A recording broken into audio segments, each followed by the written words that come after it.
workbook, and something was going wrong with my markbooks. I built it myself, and you'll be shocked to hear that my coding is maybe not completely up to snuff. So I was desperately trying to get my marks input today, and it was just shooting me in MySQL ODCB error, cannot connect, and I don't know what I'm doing wrong. I'm assuming something. Anyway, so we're going to learn today about a topic called meiosis.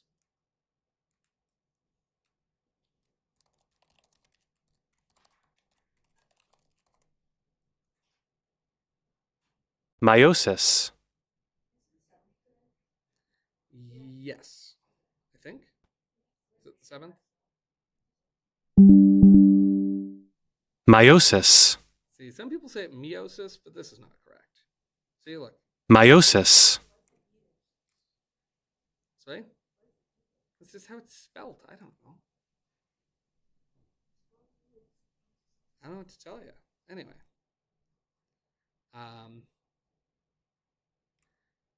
And like English being English, that could just as easily be like meiosis or whatever. Like, you know, English makes no sense. But here we are. And what we have is we're studying meiosis. And I've got my little cheat sheet here that I made. But now, of course, the eternal question, where did I put it? Yeah, I can do this off the dome if I have to, but there it is. See, I practice. Believe it or not, guys, these lessons, this is what I look like rehearsed. You should see me if I'm not. Yeah, horrifying thought. Anyway, let's get to it. We talked and we reviewed about mitosis last week, right? And we talked about looking at what happens when cells reproduce, right? And we said when they reproduce, first during interphase, during the kind of regular cell life, they need to make a copy of all their DNA, right? So we have 46 chromosomes, and the DNA splits down the middle. An enzyme named helicase does that, and another enzyme called DNA polymerase comes in and adds a complementary strand. And that strand will always be perfect because what's true about DNA? DNA, we've got each of these little nucleotides. That could be like A, G, G, T, C, G, whatever. But how does this next strand get put on that's always right? What's true about the bases in DNA on the two strands? Yes, sir. They have specific pairs. So, for example, if that's an A, what would that have to be? And what goes with A? A. T, always together, A and T. And if you remember that, you won't go wrong. So if that was a C, this would be a G. Good. What do those stand for? A is adenine, yep. G is guanine, yep. C is cytosine, and T is thymine. Yeah, good. Very good. And then once they've done that, now that means the DNA is stuck to a perfect double of itself. It binds at the center, at this thing called centromere, so it makes little X shapes. And you can see in a cell when it's ready to reproduce, because first the chromosomes will form like this, and then given a little bit of time, they actually go to look like this. You can visibly see that the DNA reproduces, which is pretty cool. And then we went through the steps, which hopefully was review, right? Prophase, the nucleus dissolves, the centrioles form, and these, what do we call these things? Spindle fibers, or sometimes we call them, does anyone know the other names? Sometimes astral rays, but spindle fibers is the more accepted term usually.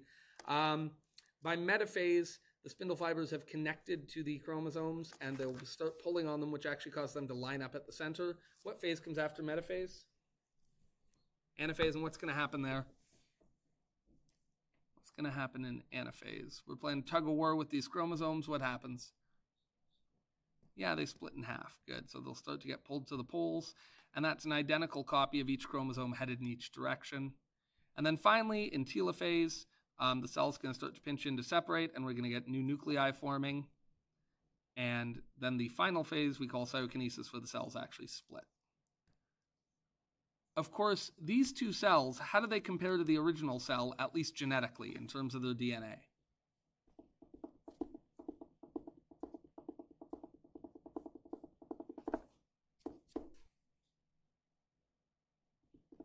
The daughter cells, which we call them, compare how to the original parent cell?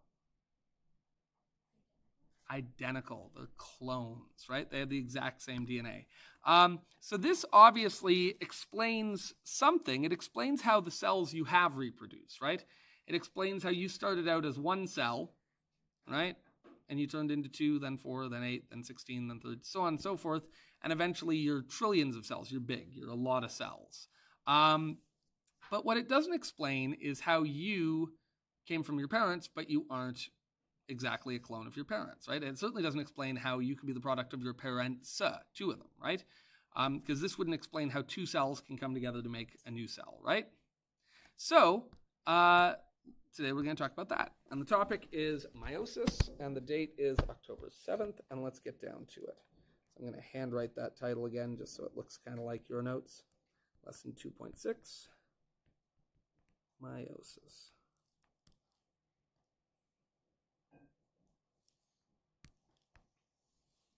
Okay. Humans and most species that reproduce sexually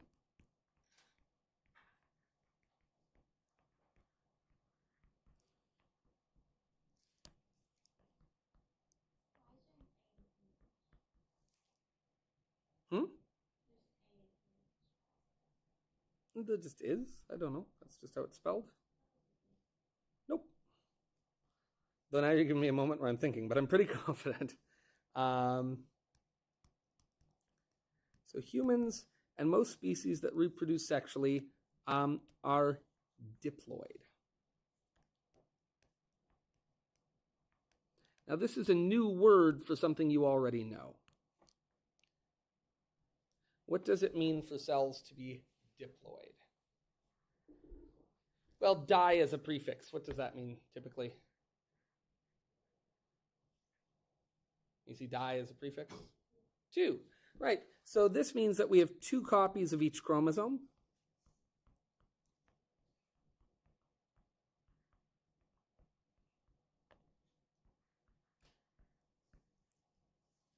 Which therefore means we have 2 copies of each gene.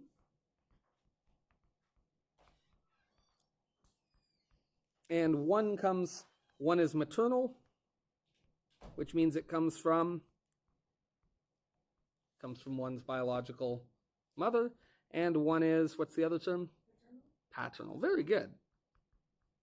You guys are doing very, very well, by the way, handling all of the language, right? There's a lot of words when you study science, and you guys are doing a really good job kind of keeping track of all that, because I think that's, tell me if you disagree, but I think that's probably the most challenging part of learning this stuff, is just that there's a lot of language, right? A lot of new words that we're expected to learn as we go. So multicellular organisms that reproduce sexually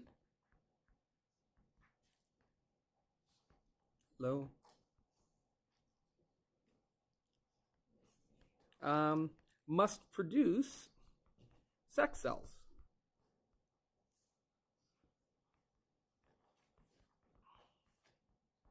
Another term we use for sex cells is gametes.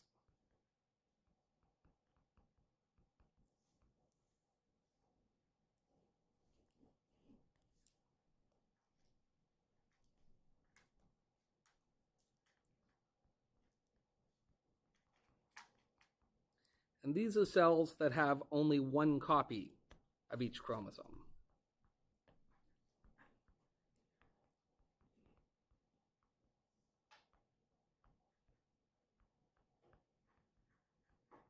And if they have only 1 copy of each chromosome, then that means they have only 1 copy of each gene. Does that feel okay?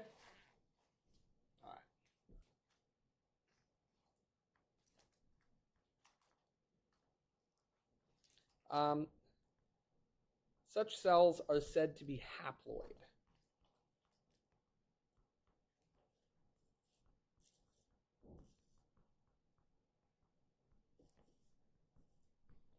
So diploid means having 2 copies of each chromosome, 2 copies of each gene, and haploid refers to having only 1 copy. I wish it was uniploid, that would sound like monoploid, something like that, but it's not. They use diploid, which means 2, and haploid, which means half. That's badly named, right? Can we all agree that's bad naming? Bad naming science. Sometimes they're good. This one I don't love. why would we produce cells that only have one copy of each gene? What's the purpose of that? If we're going to reproduce sexually, one parent will provide a cell that only has one copy of each chromosome. Another parent will provide a cell that only has one copy of each chromosome. And when those two cells come together, you can make a cell that has... Yeah, see, you should be bold, because every time it's the right answer, but you're all quiet and like hand signals. It's good for me. It makes me feel like I'm saying it and I feel smart, but probably other people do that too. They look your way and like just watch for the hand signals and they're like, oh, Kayla gave me one of these. I know what the answer is now. Yeah, does that make sense?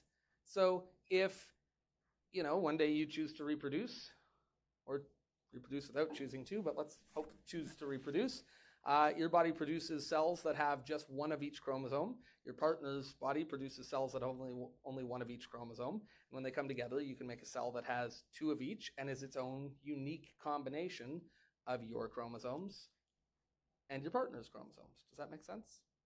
And that's why your offspring may have similarities to you, but they have their own unique genetics. And on the face of it, that seems pretty straightforward, right? So let's talk about it. This process, so these cells, so sex cells / gametes, are made by a process called meiosis. Now, what does that sound very similar to? Very good, yeah. So this is very similar to mitosis, but with a twist. Like a surprise ending. Actually, a surprise middle, I guess. But anyway.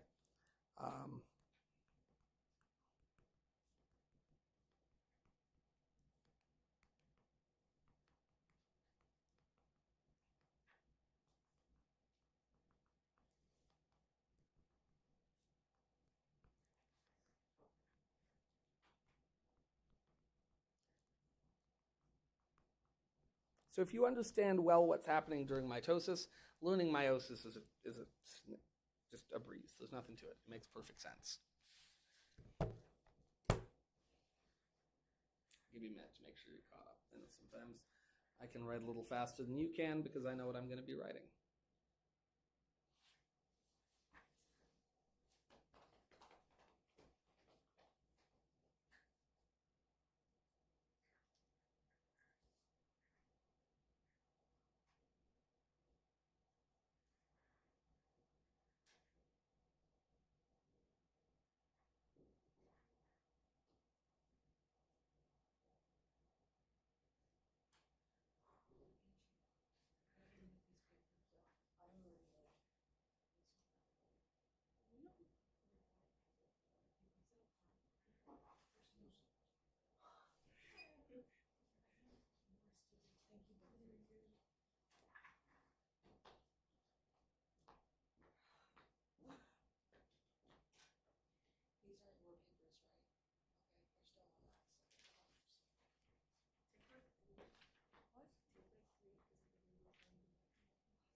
After this little source, I'm going to make myself a cup of tea, but if anyone else would like a cup of tea, just let me know. Welcome to a cup of tea.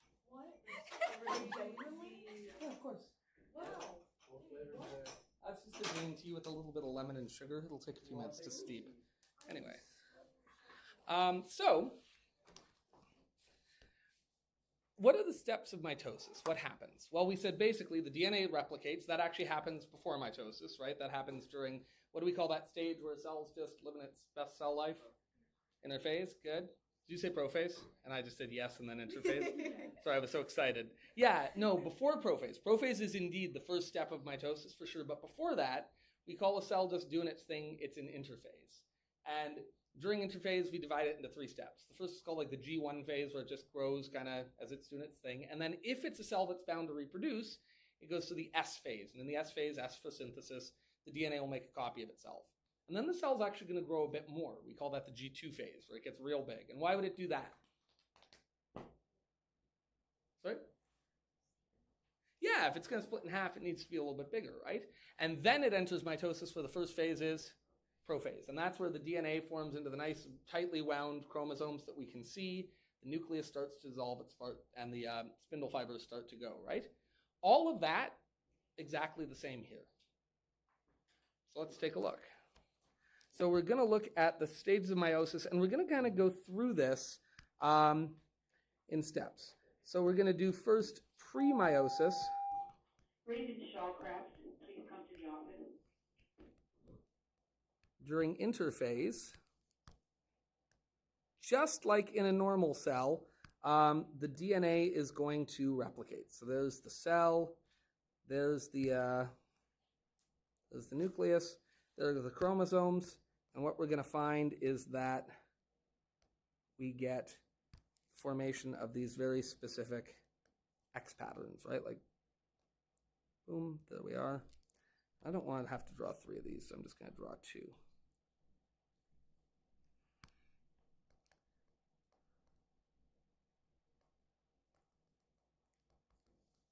We call this the S phase, S for synthesis.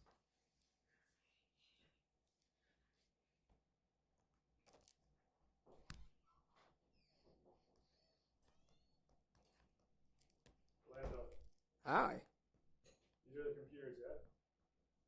Those are computers, yeah. Are they for, I believe Reeser has them booked? Oh, Baker. Does Baker? You have the computers. I'm not sure if she has mine booked or not. Let's take a look.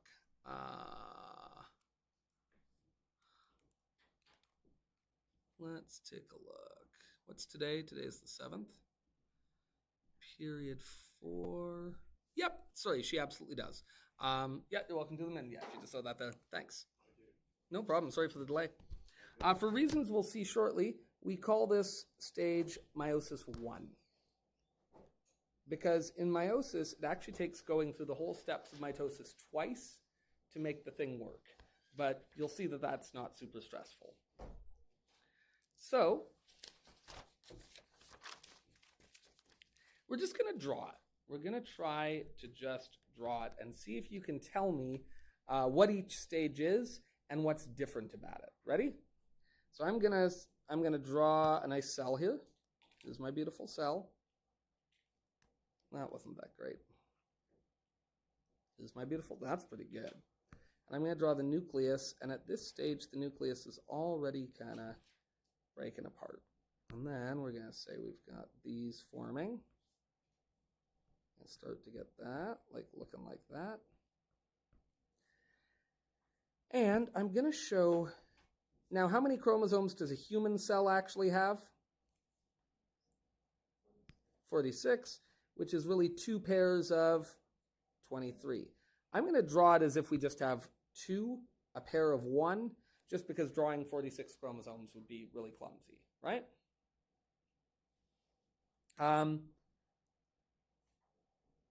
This is called prophase 1, and it is exactly the same as the prophase you would have learned about when we talked about mitosis. There's nothing different here whatsoever.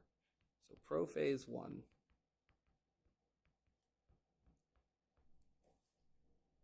Nothing new. What are those spindle fibers eventually going to do? By the time we get to our next stage. Yes, ma'am. Pull the chromosomes apart. That's right. But before they can do that, what do they have to do to the chromosomes? Don't overthink it. If you two are going to pull me apart, which please don't, what would you have to do first?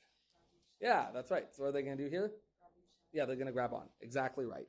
And if they both grab on and start pulling, for a while, where are the chromosomes going to end up?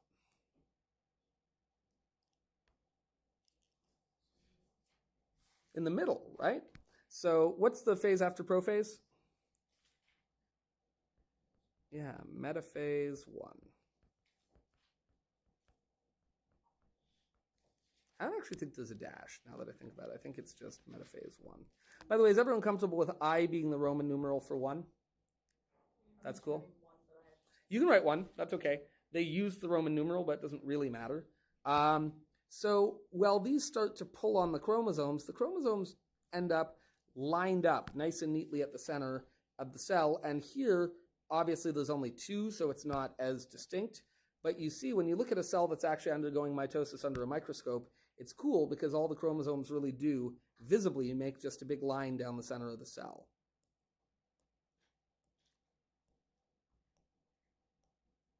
And you might be saying, Orlando, your art is so impressive, I couldn't possibly draw that well. And I'm going to say, I know. No, you couldn't. But just do your best, you know? I'll do my best, which will be the best. And you just do your best, which will be less good, but still, you know, I'm sure fine or whatever.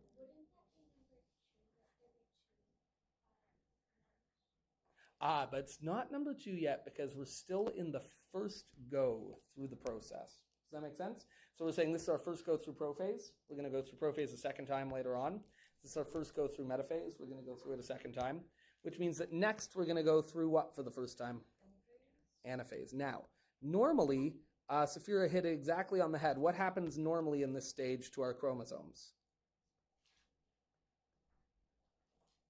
And we can go back and look at our note on mitosis, and we can even see. When we got to metaphase, what happens? So prophase, Aubrey Williston, please come to the you get office. spindle fibers forming. Metaphase, they line up in the middle. And now anaphase, what happened to them?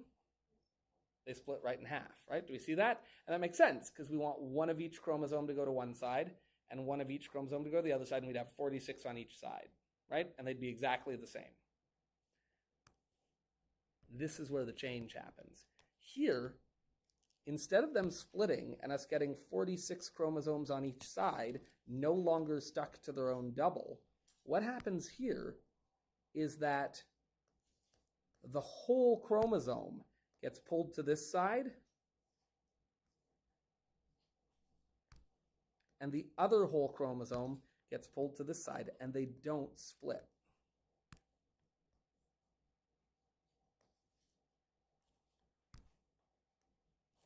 Okay, this is where our change happens. This is where we're going to have to write a little note.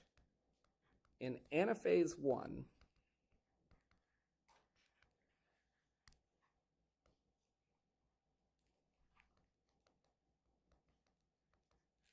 that's going to be too wide, and I'll be mad. We'll just say this. Okay, so the chromosomes don't split. Which, remember right now, are duplicated.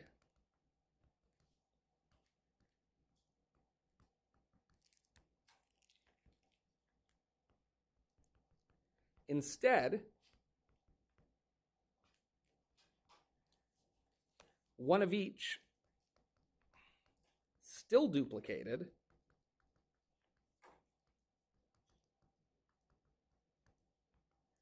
go to each end of the poles, or to each pole.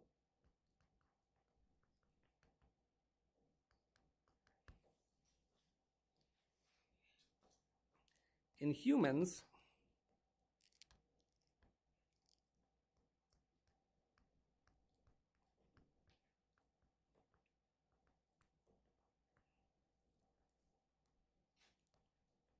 each side has one copy, but duplicated, that's important to remember, of chromosome 1 all the way through chromosome 22, plus either, what are the two other chromosomes you could have? 1 through 22, and then the last one are either X or Y, right? I'm going to say X/Y.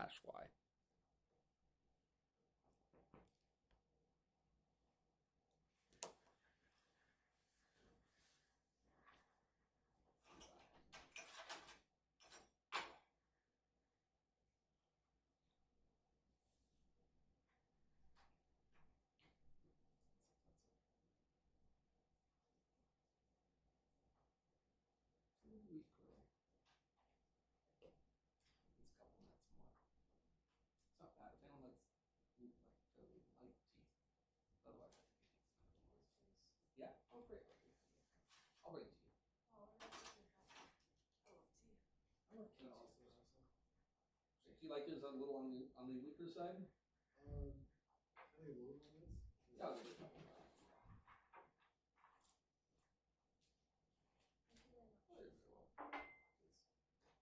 Not a very exciting cup of tea, but you know what? Even a bad cup of tea is better than no cup of tea.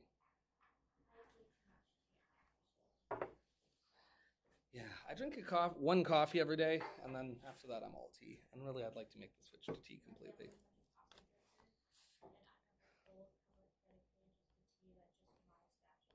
I love that.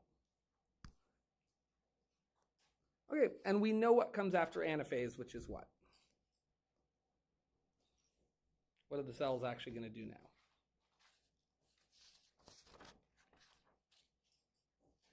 I'll remind you the name, telophase 1, and what happens there?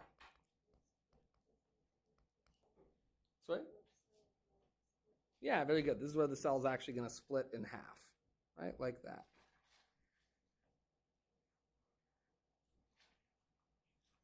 And we're going to get the formation of a new nucleus on each side, right? Kind of like that.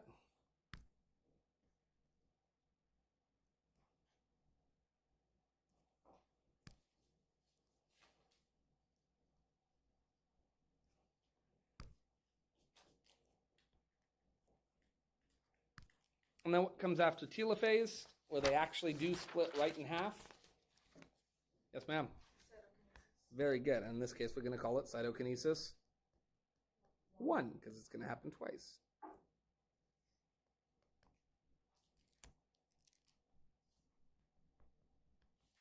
That looks terrible.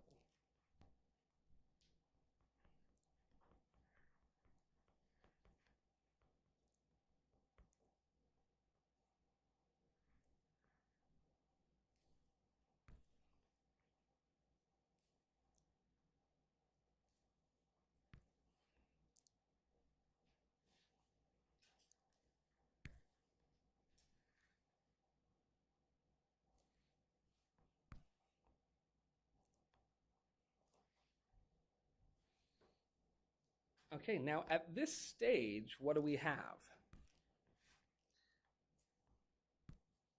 So after meiosis 1, the process we've just gone through, how many cells do we have?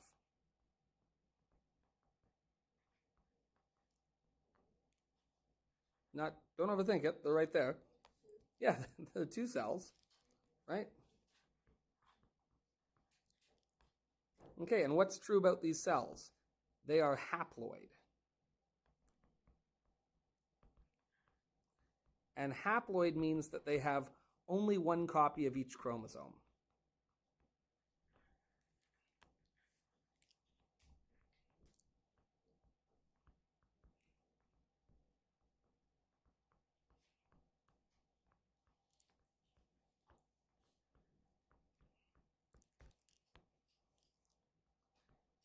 Two, they're not identical.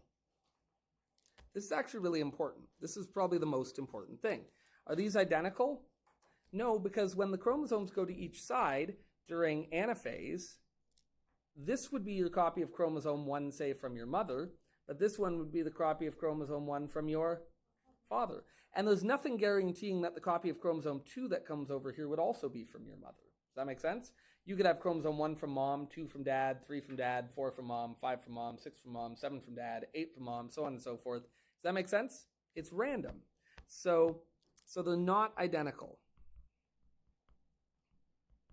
They're not identical. They have different copies of each chromosome.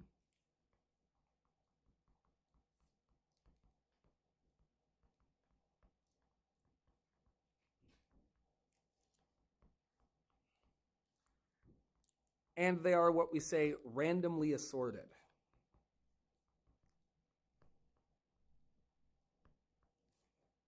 And that's a fancy way of saying it doesn't. Each chromosome could be either from mom or dad, and it's random which is which.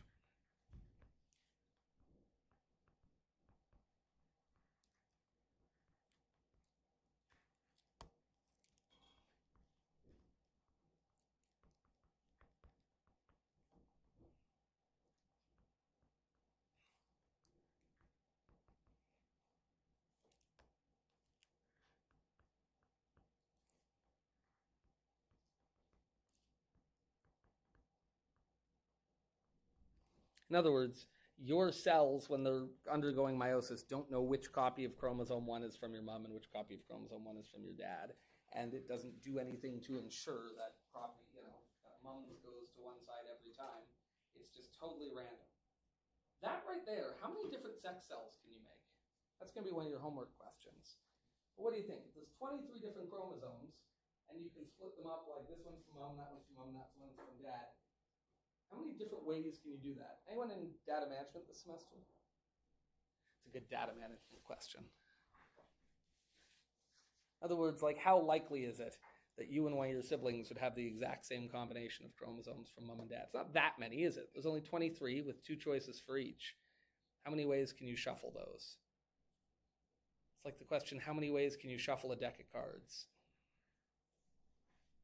Do you know that if you shuffled a deck of cards fully, which we don't really, but if you really, really, really shuffled them so they're fully random, if everyone alive spent their entire life playing nothing but cards, it's unlikely that 2 people would ever get the same shuffle. That's how many ways you can shuffle a deck of cards, which is pretty interesting. Mind you, that's with 52 cards, right? It's 23 chromosomes.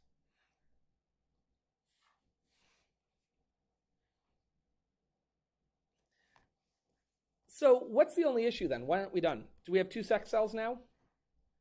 What's the only thing that's a little bit weird about this?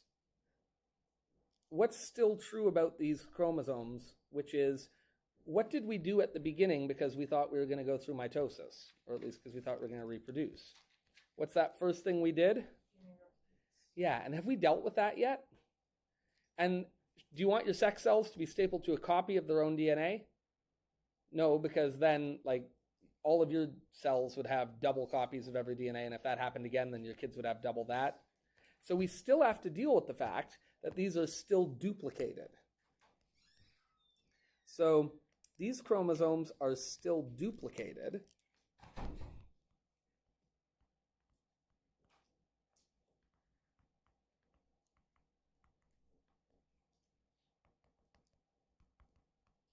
And a second round of meiosis, and round is obviously not like a scientific term here, but a second cycle through meiosis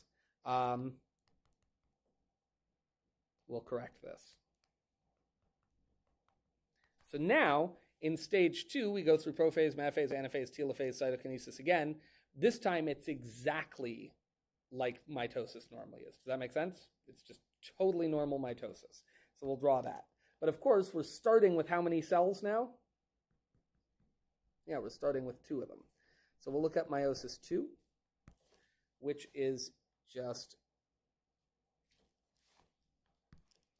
mitosis. So now we have 2 cells. They start with a nucleus, but that nucleus is going to dissolve in both cases. And what's going to form at the poles in mitosis? In this case, meiosis 2. What forms in the poles? Centrioles, yeah, and the centrioles begin to produce spindle fibers. Very good. So those are going to start to form like that.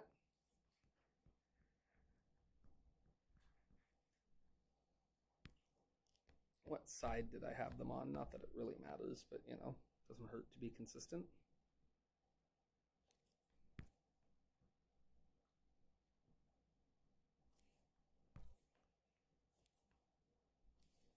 Okay, so this stage where the nucleus dissolves, centrioles form, and spindle fibers begin to form, we would call that prophase 2. Very good. And then, what comes after prophase? Yeah, and in metaphase 2, it's going to look exactly like metaphase does in mitosis, where we're going to have our chromosomes at the center of the cell. And of course, I'm only drawing 1 of each, but in a human, there'd be 23 of them lined up at the center of the cell. They're still duplicated. And we have, the centrioles making the spindle fibers, which now have connected.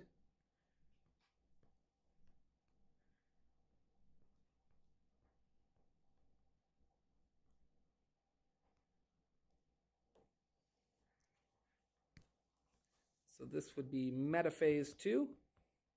And now anaphase is going to behave exactly how it normally behaves. And what normally happens during anaphase rather? The chromosomes split in half. Good. So that's going to happen here, just like it normally would.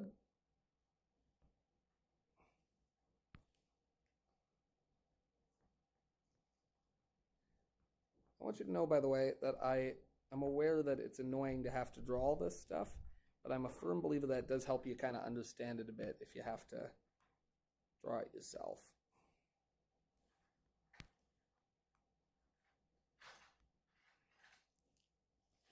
And sorry, what's this phase called? Very good.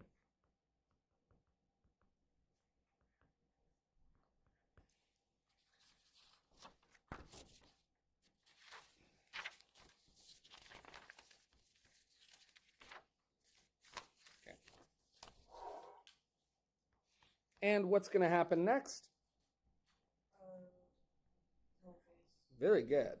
And in telophase, we get that pinching in. What do we call that pinched in location again? Yeah, that place where it's actually squeezing in, where it's starting to close into two cells, is typically referred to as the cleavage furrow. Very good.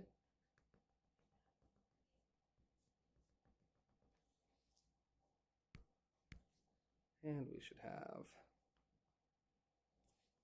this here. There we go.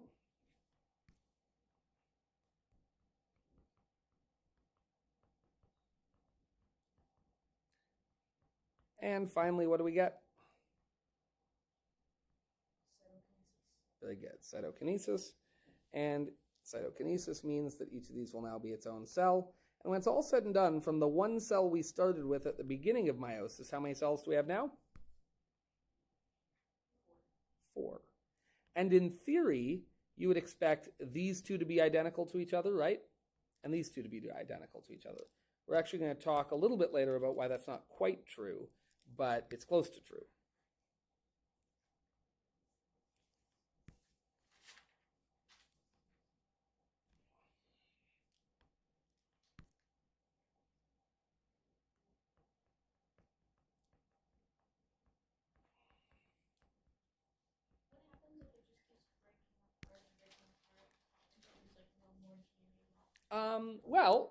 That would probably break the cells and they'd die, right? And I'm sure that things like that do happen. Like things go wrong in cellular processes all the time. But generally speaking, this is how it works. Did that answer your question at all? Okay, good. So these are the gametes. And these aren't the sex cells that we're going to have themselves, but these are precursors to the sex cells. And in humans, what are the sex cells? What's the female sex cell in a human? Yeah, the ovum, right? And spermatozoa.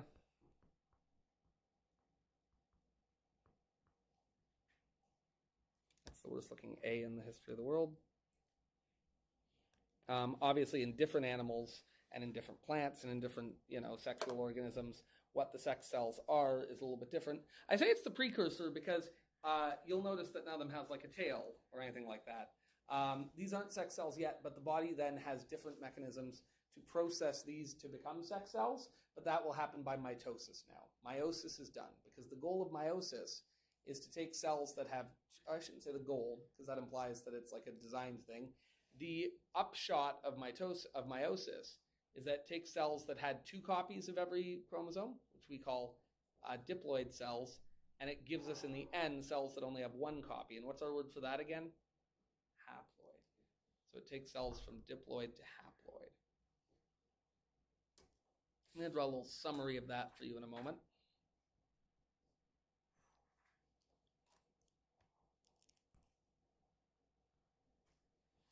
So these are haploid, which means 1 copy of each gene, 1 copy of each chromosome.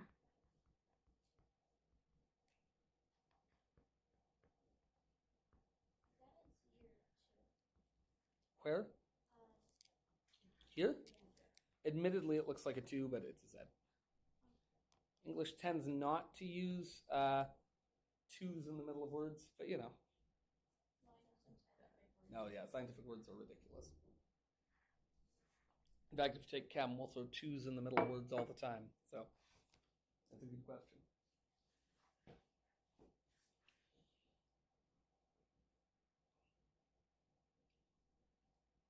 So again, take a minute and get that drawn. Don't let me rush you. Hair is looking glorious today, so it's got a real like Elvis Presley swoop going on. Better be careful, Matola. Have you do like the morning song? I don't know. It wasn't bad. I didn't mind that. I think they should just play like a super annoying sound, like just a high-pitched squeal in the halls. And it should start quiet and just get louder and louder and louder until 30 seconds before class it would just be unbearable to be in the halls. Don't you think? Like that to me would solve the problem. Like just like something that just makes your ears like just shatter. You're like, oh, get in class, I guess. And the nice thing is high pitch doesn't go through, like if you have a closed door, like high pitch won't move through it well at all. It's low pitch sounds that kind of move through walls easily. So like you could be in classroom, you can hear a thing, and out in the halls people would just be like in agony. Sorry? Like against me? I'm at peace with that. You're at peace with that? If somebody's blowing eardrums for a lawsuit? No, it won't blow your eardrums. Have you ever tested? Did I teach you guys grade 10 science? No. Did we test your hearing? No? Oh, let's do this. I have the auto. Because do you know how your hearing works? It's actually a crazy thing. You have literally little hairs in there, and they're designed so that when sound waves of a certain frequency come in, they vibrate the fluid in your ear, and these little hairs vibrate with them, and they're attached to little nerve endings that go to your brain and say, hey, we're hearing sound at this pitch. And the shorter ones give you higher pitches, and they're more delicate. And if you listen to music that's too loud or sound that's too loud, they get damaged, and they're brittle, and they break. And no matter what you do, that will happen as you age. And they don't regenerate. These are not cells that undergo meiosis or mitosis, so they don't grow back.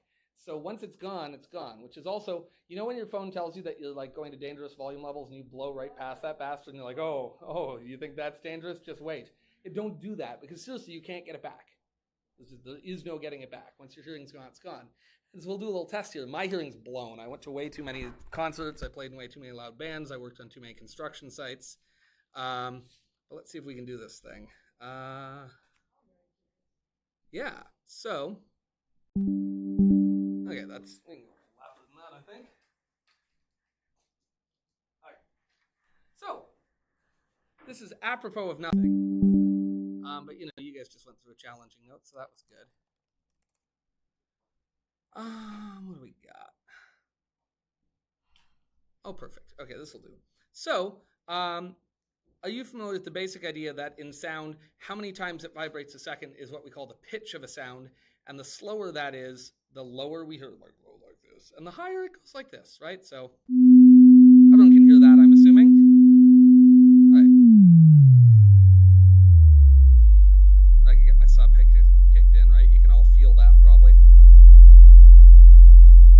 Yeah, I got that sub. Look at that.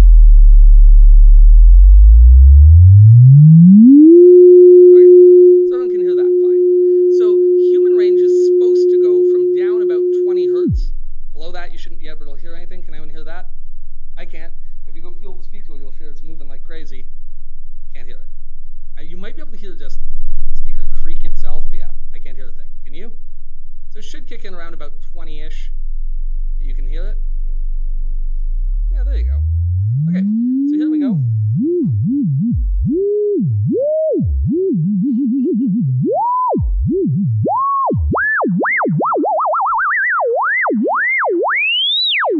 Okay, so now we're gonna get serious.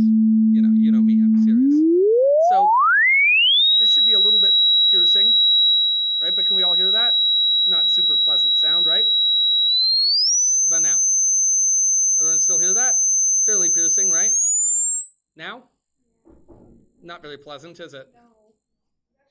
Now? Is that cutting into your soul? It's cutting into mine. Ooh, It's like I feel it, but I can't feel it. Oh, it's not I can't hear a thing. I can hear it. Can you? I can still hear it. I can't hear a thing. Really? That's how bad your ears are. Can you not hear it? Not a thing. Oh, not even if you turn it up. Nope. Are your ears that bad? Are you that old? Ooh, and now interesting, I can hear that. That one pitched in for me. I can get it a little bit. How can you hear higher one? And now I'm gone. I got nothing. Because again, it's just individual little hairs. Can we all still hear that? Yes. Is it just music? Now I realize I was hearing a little something before because now I really hear nothing. But you can all hear that? Yeah, I can hear it. So if I went like that, that'd be unpleasant for you? It's not bad. Oh, yeah, it was. Okay, that's good to know. So if I ever need to annoy you and feel nothing myself, I can just hit a 12,000 hertz. Okay, how about that? Everyone still got it? Yeah. Anyone not got it? Only you. All right, well, it makes sense, right? Ooh, I just got a little bit. That's really interesting. I want to see who. Ooh, I can hear that. That's interesting. Right there, I can hear. It's like it circles around my head. Is it And now I'm out. Now I got nothing again. Is it like if it hits a certain hair, can you hear Yeah. it if it's a higher pitch? Can we get that? Yeah. Anyone not? Anyone out?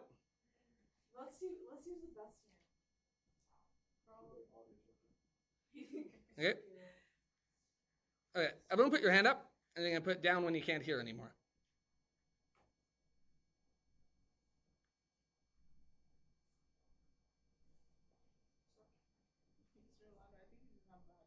No, yeah, that's exactly what happens. It's degenerative, as discussed.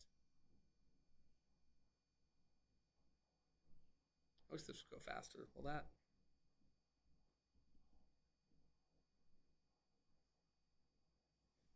I'll go a little faster here to see if I can avoid. How's that? Anyone out?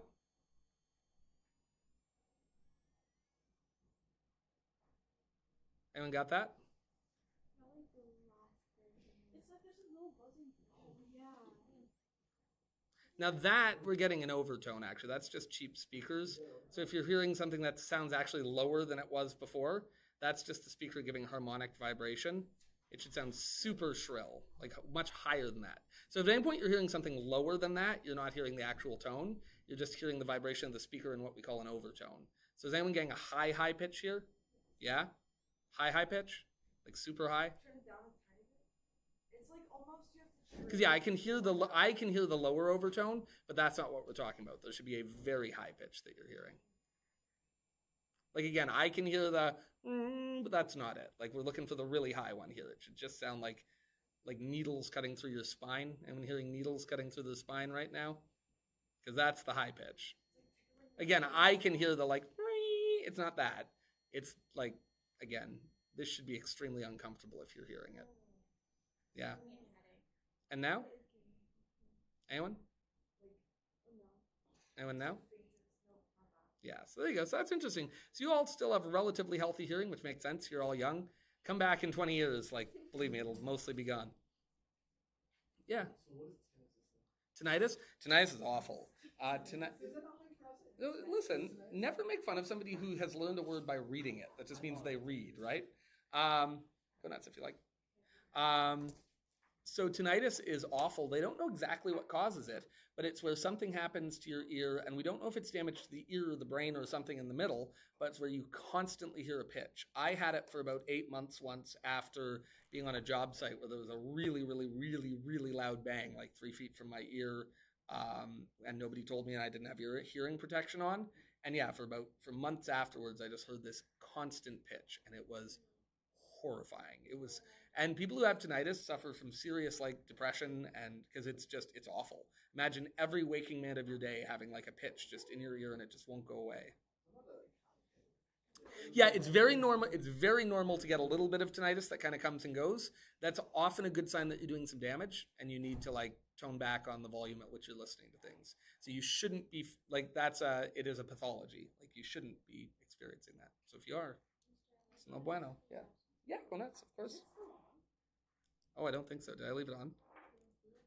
No. So that's interesting. That's its own kind of interesting thing, eh? Yeah, so that's a little bit of mild tinnitus, which again, you're fine. But you're fine. Yeah, you're fine. I did not get you sick, I promise. These speakers couldn't get loud enough to do hearing damage for you if they tried. They're just not rated for it. So, let's review this then schematically. A simple review. Whoa. Oh, we're doing this thing. Every once in a while, OneNote does that thing, and it does not play nicely. Come on. There we go. So,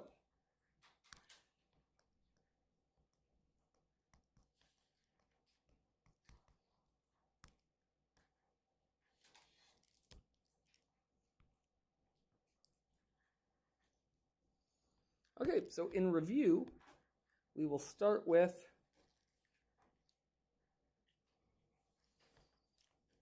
our first parent cell. And this time I'm going to show 4 chromosomes because we're not going to draw this whole thing. So I'll show chromosome 1 from dad, chromosome 2 from dad, chromosome 1 from mom. Oh, what am I doing? Chromosome 2 from mom, just to get us a little closer to the idea. Maybe I'll even do 3. Whatever. Again, we're only going to draw 3 steps here. So during meiosis 1, what do we have at the end?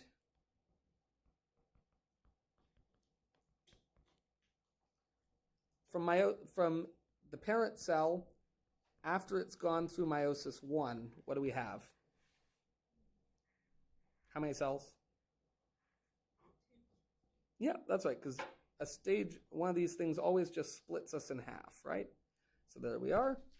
And what are these going to look like? Sorry? Yeah, we're going to have one of each. So we'll have one copy of chromosome 1. I'm going to say this one comes from mom. Then we'll have a copy of chromosome 2. I'm going to say that comes from dad. I'm going to say chromosome 3 happens to come from dad as well. Right? Again, it's random. Now, if chromosome 1 and this guy came from mom, then down here chromosome 1 is going to come from dad, right? Does that make sense? We'd have to have the green one there. If chromosome 2 came from dad here, then this one has to get chromosome 2 from mom, right? And then likewise, if that got chromosome 3 from dad, then this gets chromosome 3 from mom. There we go.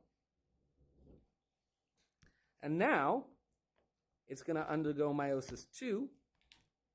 And how many cells will we have at the end of that?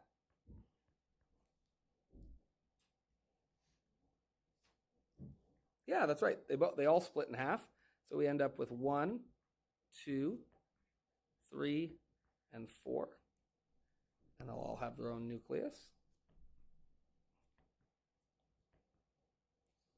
And now these top 2 will have gotten chromosome 1 from mom, chromosomes 2 and 3 from dad, and they're no longer duplicated, right? So we don't draw them as an X anymore. And that's not just a schematic thing, by the way. When you look at these under the microscope, they really do go from looking like an X to just looking like a straight line before and after they split. And then down here, we would get chromosome 1 from dad. This one will have chromosome 1 from dad. This one will have chromosomes 2 and 3 from mom. And this will have 2 and 3 from mom as well.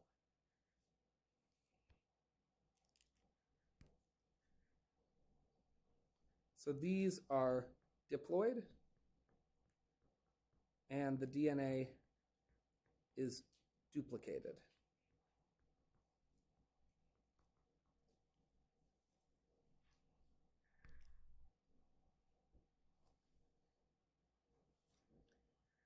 And at this stage, we would say that they aren't diploid anymore because each cell doesn't have 2 copies of each chromosome. So they are haploid. Even though they're stuck to their copy, they still only have 1 chromosome 1, 1 chromosome 2, 1 chromosome 3. Those just happen to be duplicated still.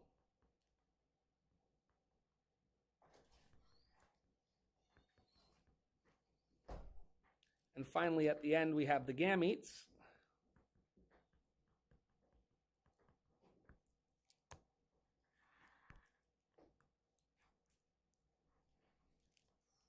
And these are not, these are still haploid, right? They still have just 1 copy of each chromosome. But now the DNA is not duplicated. So we're done.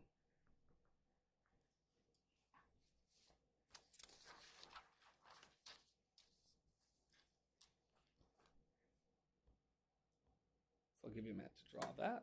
What else to do?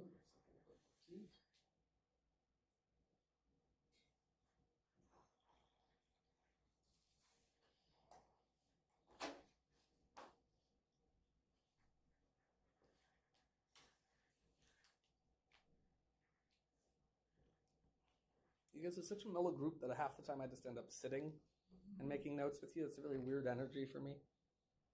I'm used to like rowdy classes, and I'm like up and like jumping on desks and like walking around like trying to keep things entertaining so that they don't like get out of control. You guys are just so mellow.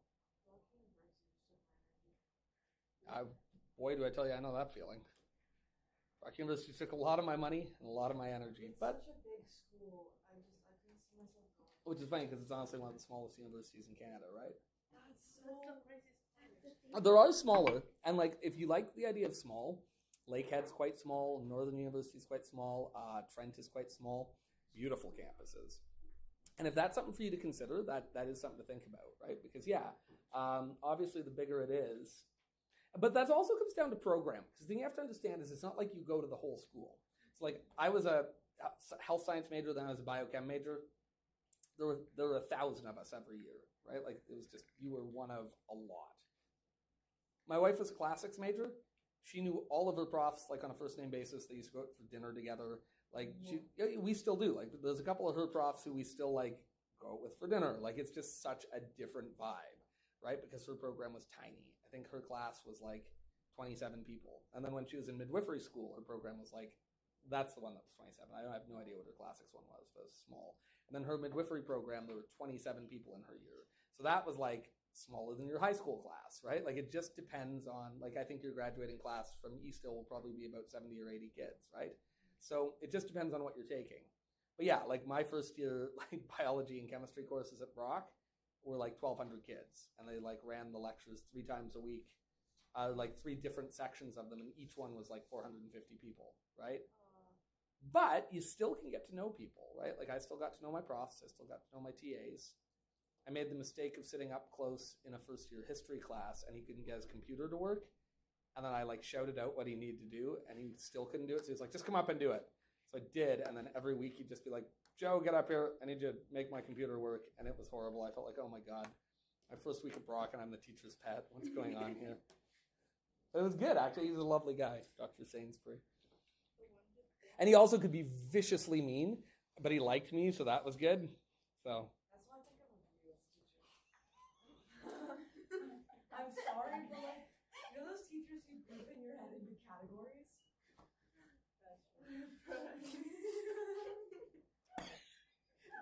Sorry, tell me about me. Yes, like, I feel like you're about to say, Mr. Let me tell something about you that you don't know. no, like, you're one of those teachers where like you're very good at teaching. Thank you're you. good at doing your job, but like if you Oh fool around, no, the butt. I hate when fool butt. around and try to act like silly in the class, you just don't have it because you would prefer us like actually doing the information. Yeah, let me tell you, I like to have fun. I like to be silly, and I hope my class doesn't feel too horrible and like just deadpan and boring. Is it? You smirk, so that makes me feel like it is too horrible and deadpan and boring. But I do believe that like I get paid a lot of money. I get paid a lot of money, like I really do. Like, and so do all your other teachers. We get paid quite well, and like that's like your parents' taxes and like your neighbors' taxes. So I do believe that it's my job to like take that seriously. You know what I mean? Like I hate the idea of going to work and not working hard. And then and I don't believe for every class. Let me tell you right now, this is something I believe deep in my bones. Like you don't have to do great in every class. You're allowed to have classes that you don't like. You're allowed to have classes that you don't care about. I respect that. Like I've always kind of balked when teachers are like, they need to take this seriously. Like, you don't need to take this seriously. If you don't care about biology, you don't care about biology. If you don't care about math, I respect that. You have a right to choose what you care about. But I hope that every student has something they care about that they take in school. And if they don't, we've done either a bad job teaching them to care about things or having enough variety of things for them to care about, right? Like, in other words, if you go to your English classes and kill it, and you go to history and kill it, but you hate science and math, that's cool. If I'm just a credit you got to get, I respect that. Or if you go to art and you're amazing, and you go to drama and you're amazing, and you just need my credit, awesome.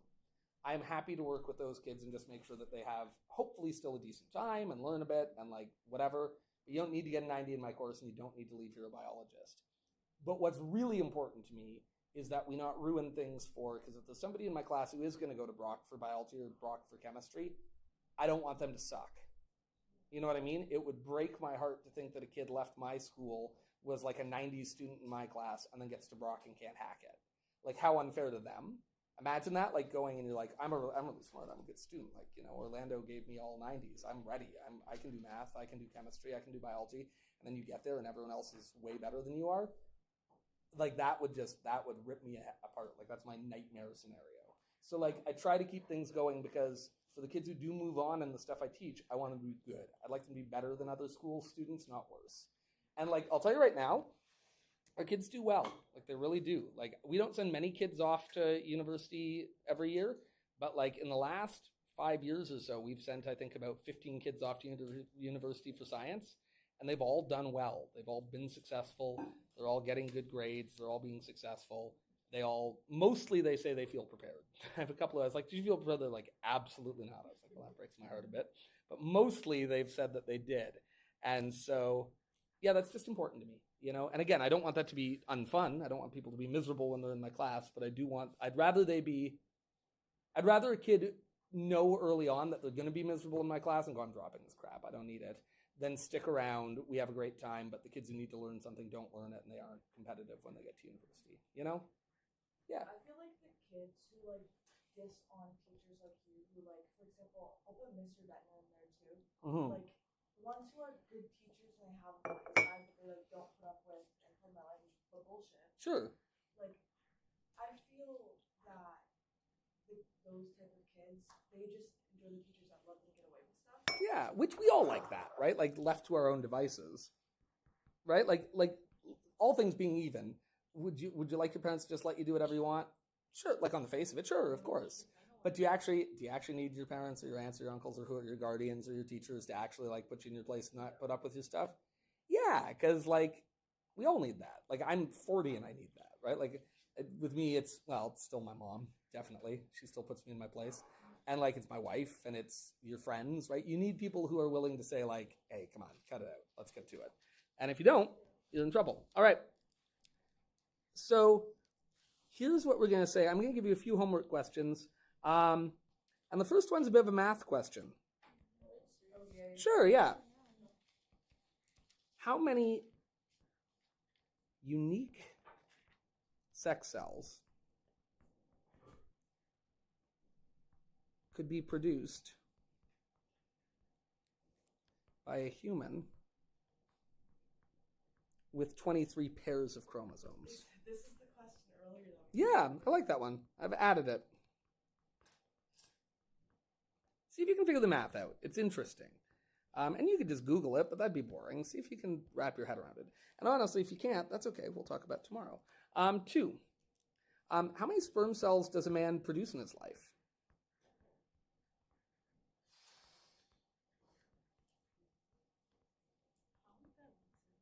Sorry? How would the because doesn't it depend on how many times Well, that's what I want you to kind of look up. Does it? Like, in other words, like, is a man producing sperm cells while having sex? Is that the process? Or are they already there? If they're already there, like, how are they produced? How frequently? What about women? How many ova does a woman produce in her life?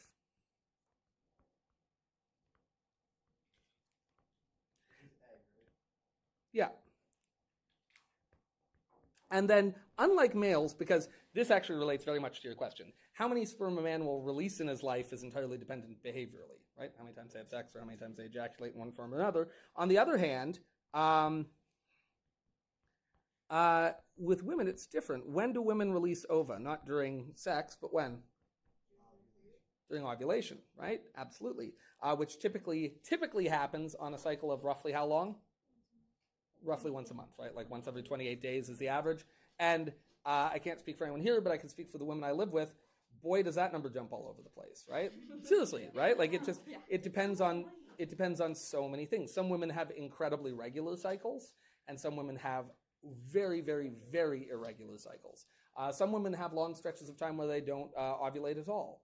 And then obviously, if women are on birth control, one of the functions of birth control is to prevent. Yeah, but by doing what? What does birth control actually do? It stops ovulation. It prevents ovulation. That's right. So if you're on synthetic birth control, we'll actually learn about that when we get into our animal systems and we look at how our hormones work. But birth control tricks your body into thinking it's already pregnant, so it doesn't release ova, basically. That's its basic mechanism. Yeah. Two quick questions. Where would you like the cups? And also, secondly, Just on the tray, I'll clean up. are we still going to get our test handed out to us? No, I've got to get them into my mark book. I'm sorry. So how many ova does a woman release in her lifetime typically? Or I'll say kind of, yeah, typically would be good. Because the other thing, of course, is that, now mind you, this number is changing. Do you know what the typical age of somebody entering puberty was just when I was a kid? About 10 and a half for entering puberty, and then puberty completed by, usually it was about 13 for girls and 14 or so for boys. And do you know what the average age of entering puberty for your generation is? Like 6.5 for entering puberty for girls, and about 8 for boys.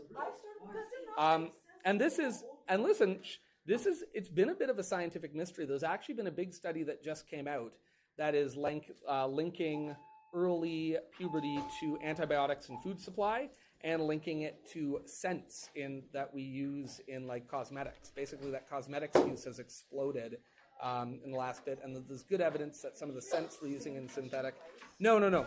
Does a woman release in her lifetime? Release. Okay. Produce and release. And on the question of production, it's an interesting one. When men produce sperm throughout their whole lives, when do women produce their ova? Do you know?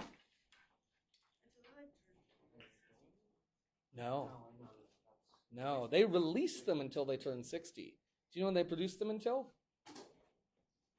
You were born with every ovum you will ever produce, which is a weird thing to do. All of your ova are actually produced and begin to mature while you're still in utero. So during your development, your ova are being developed, which means that half of your, assuming you have children, half of that child's cellular startup is already inside you by the time you're born, which means at some point, your maternal mother's, your biological mother's, the egg cell that would become her grandchildren was inside her womb at one point. Isn't that kind of weird? Well, strange, right?